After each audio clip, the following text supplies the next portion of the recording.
क्रोध और नियंत्रण।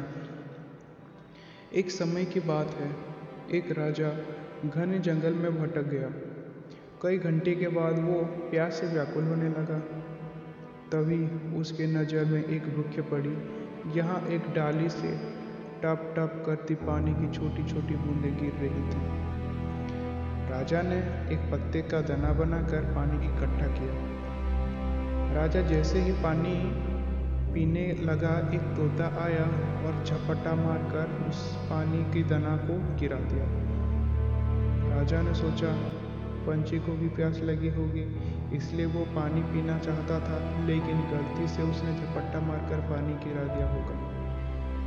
यह सोचकर राजा फिर से खाली दाने को भरने लगा। काफी देर के बाद वो दाना फिर से भर गया। राजा ने हर्षित होकर जैसे ही दाने को उठाया तो तोते ने वापस उसे गिरा दिया।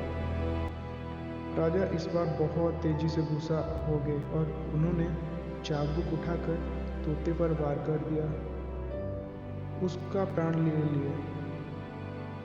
राजा ने अब सोचा कि अब मैं शांति से पानी इकट्ठा कर अपनी प्यास बुझा पाऊंगा। यह सोचकर वो डाली के पास वापस पानी इकट्ठा करने के लिए दाने के साथ पहुंच गए। लेकिन वहां पहुंचने के बाद उनके पांव के नीचे की जमीन खिसक गई। उस डाली पर एक जहरीली सांप सोया हुआ था और उस सांप के मुंह से लार टपक रही थी। राजा जिसको पानी समझ रहे थे, वो सांप की जहरीली लार थी। राजा के मन में ग्लेन से भर गए।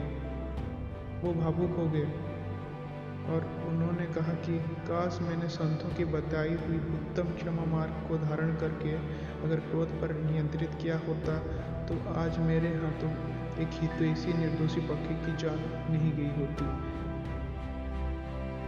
इससे हमें यह शिक्षा मिलता है कि जल्दबाजी और बिना सोच विचारे किए गए काम पर हमेशा परेशानी और पश्चाताप का कारण बनता है।